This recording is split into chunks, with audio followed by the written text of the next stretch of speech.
If you are watching this, there is a good chance you are tired in a way that sleep does not fix. Not just tired from arguments, mixed signals, or emotional chaos, but tired from carrying a relationship that never seemed to settle into anything safe. Tired from explaining yourself, second-guessing yourself, and trying to hold on to someone who could be loving one moment and cold the next. Tired from wondering how a person who once made you feel chosen could later make you feel invisible, guilty, weak, and somehow responsible for all of it. And if that has been your reality, I want to begin with something simple and important. You were not destroyed because you were too sensitive. You were exhausted because the relationship kept pulling you out of yourself. A lot of men come out of these relationships confused, for one reason above all. The damage did not happen in one obvious moment. It happened slowly. It happened through contradiction. You were given closeness, then distance. Warmth, then contempt.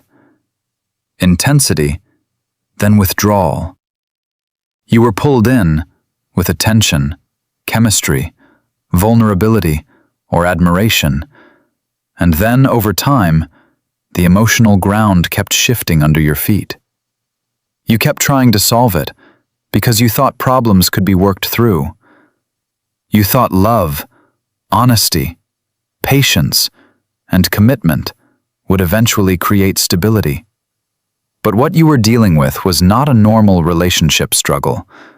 It was an imbalance built on control, insecurity, and emotional manipulation. That is why recovery can feel so strange. You are not only healing from heartbreak, you are healing from distortion. You are healing from a reality that kept changing depending on her mood, her needs, and her version of the story. One day, you were the best thing that ever happened to her. The next day, you were the reason she felt unhappy, misunderstood, trapped, or disappointed. And because you cared, you kept looking inward. You kept asking, "What am I missing? What should I do better? How do I make this right?" But the deeper truth is that you were trying to solve a system that was never designed to be fair. This is one of the hardest things to accept after a narcissistic relationship. You were not in a bond where both people were working through problems together. You were in a bond where emotional roles were assigned. Her role was to need control, attention, reassurance, and emotional power. Your role was to adapt, to pursue, to explain, to forgive, to absorb, to keep the relationship alive while losing more of your own clarity. That is why even after the relationship ends, many men still feel tied to it. Not because it was healthy, but because their nervous system got trained to live in reaction to it. That is the psychological concept at the center of so much of this recovery. It is not just attachment, it is conditioning. Your mind and body learned to stay alert to her approval, her rejection, her silence, her anger, her sudden affection. You became emotionally organized around her shifts. You watched her tone. You read between her words. You prepared for conflict before conflict even happened. You tried to prevent disconnection before it arrived.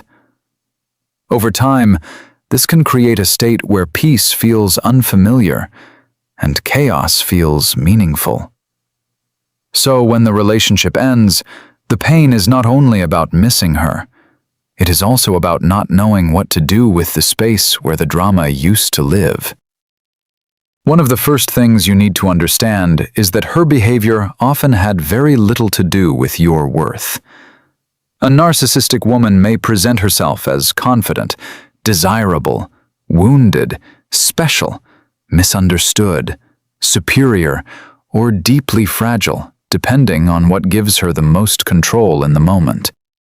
She may use charm when she wants closeness, vulnerability when she wants rescue, anger when she wants submission, and distance when she wants you to chase. None of this feels simple when you are inside it, because it is mixed with real moments of connection. That is what makes it so painful. You are not recovering from something that was fake every second.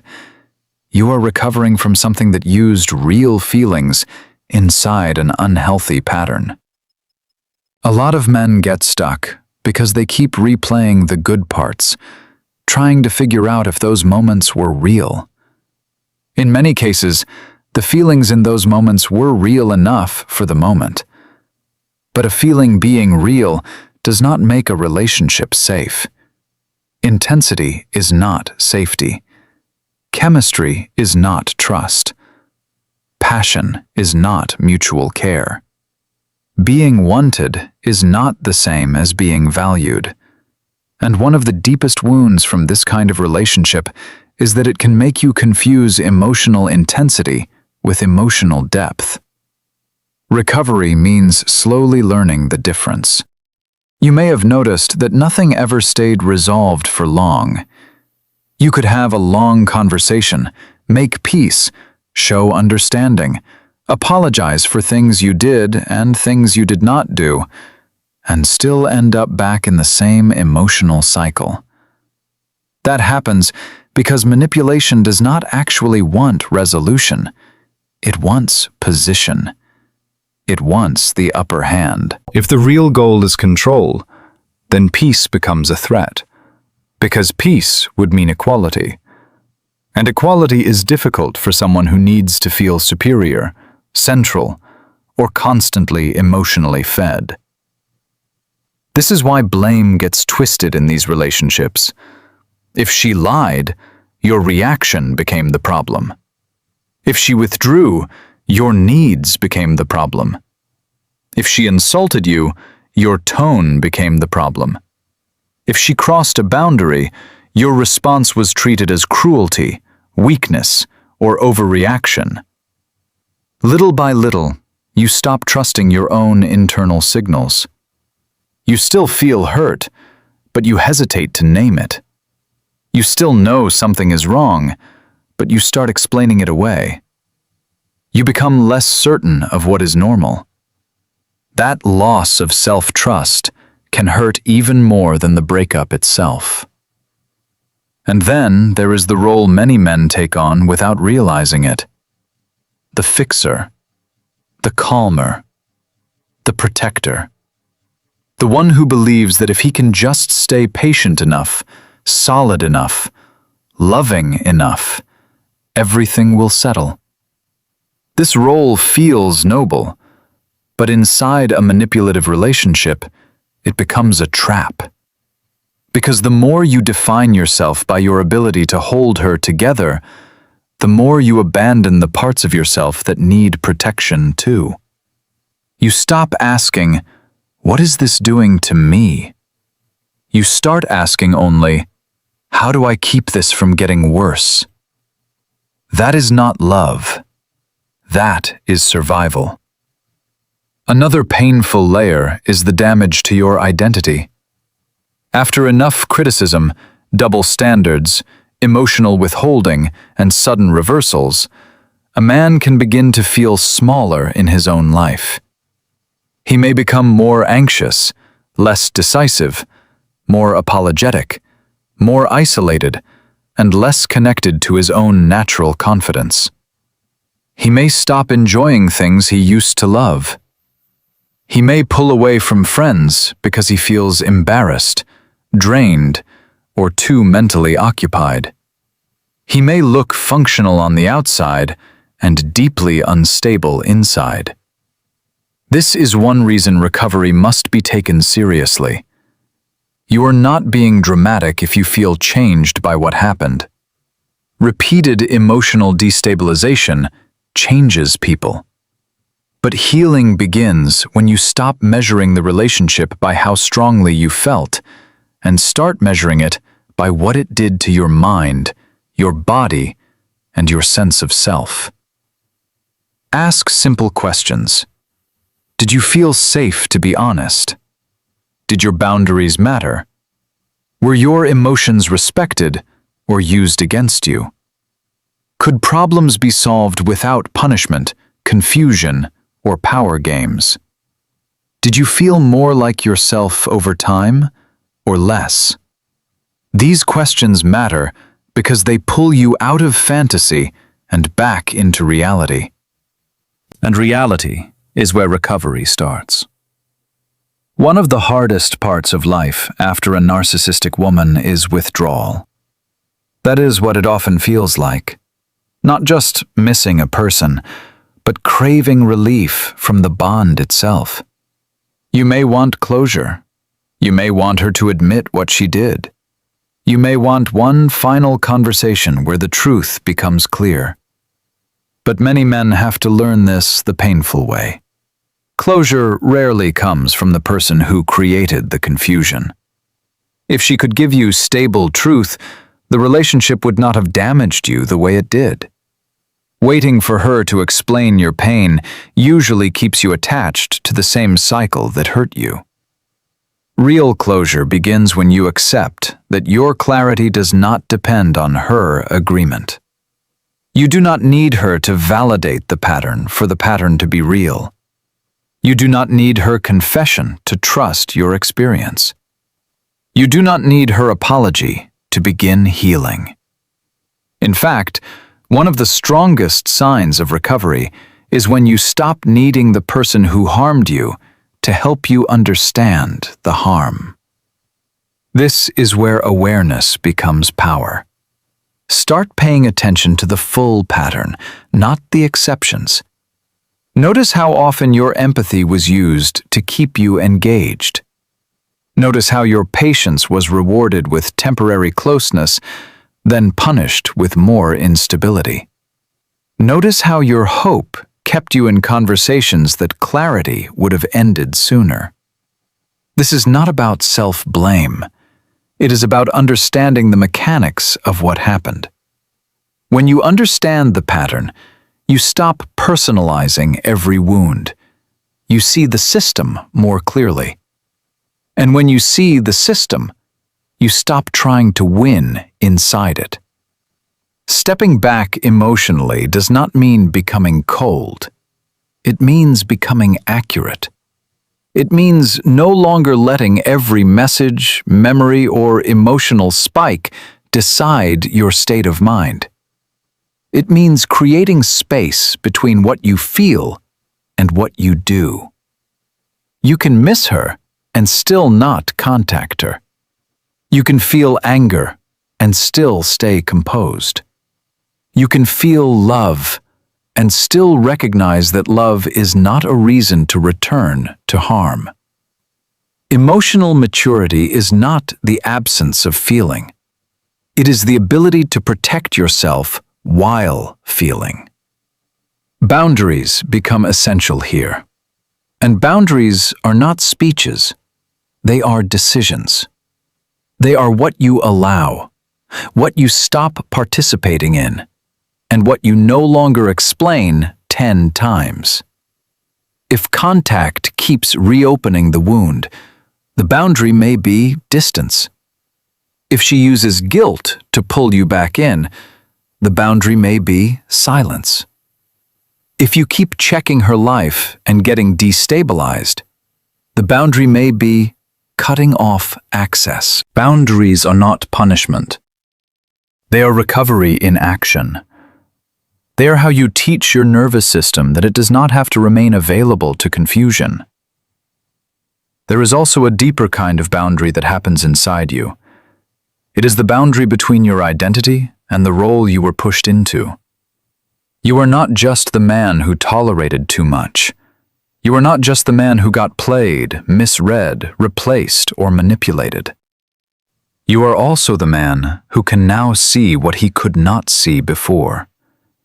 You are the man learning to tell the difference between connection and control, between compassion and self-abandonment, between being needed and being respected.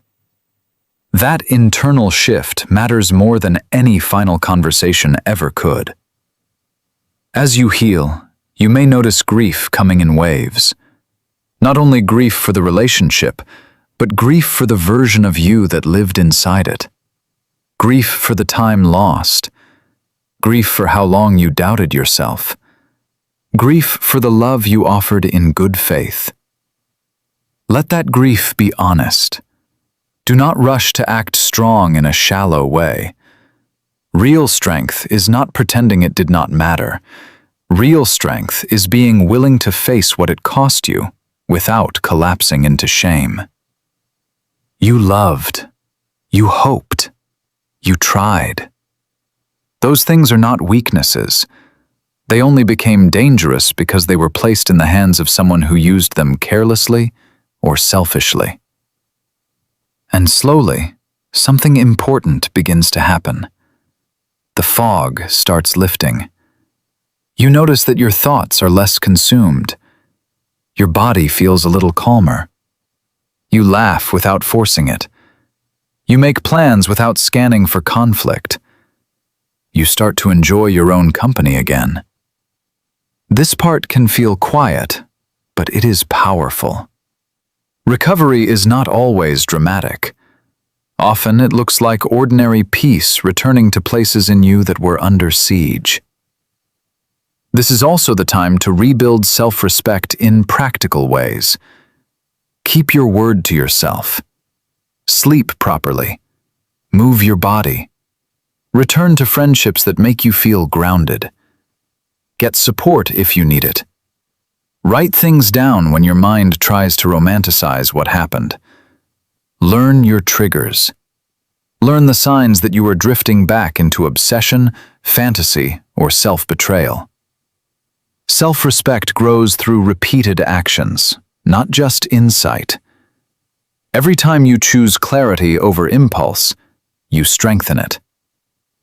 If one day you enter another relationship, the goal is not to become guarded and suspicious of everyone. The goal is to become attentive to what is real.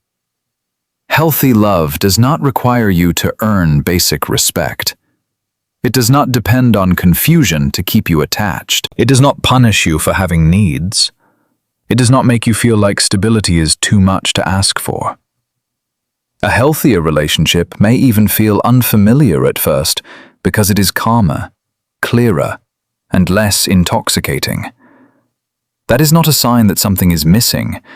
It may be a sign that something harmful is finally absent. So if you are in the early stages of life after a narcissistic woman, remember this. Your pain makes sense. Your confusion makes sense.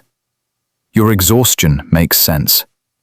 You have been through an experience that can leave a person doubting their memory, their judgment, and their value. But none of that means you are broken. It means you are recovering from prolonged emotional pressure. And recovery is not only possible, it is already happening every time you tell yourself the truth. You do not need to become hard to heal. You do not need to hate her to move on.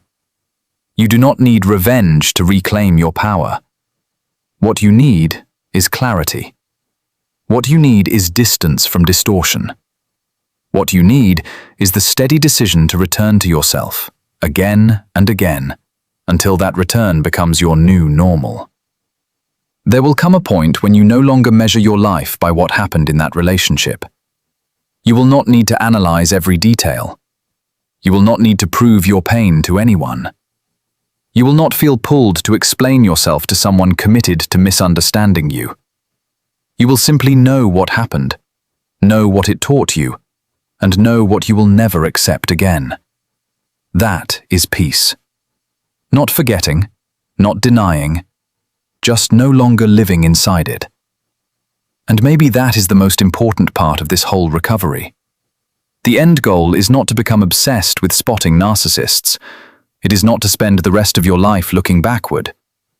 It is to become so grounded in your own worth, your own standards, and your own inner stability that manipulation has less and less place to enter. It is to become a man who does not abandon himself in order to be loved, A man who can care deeply without losing his center.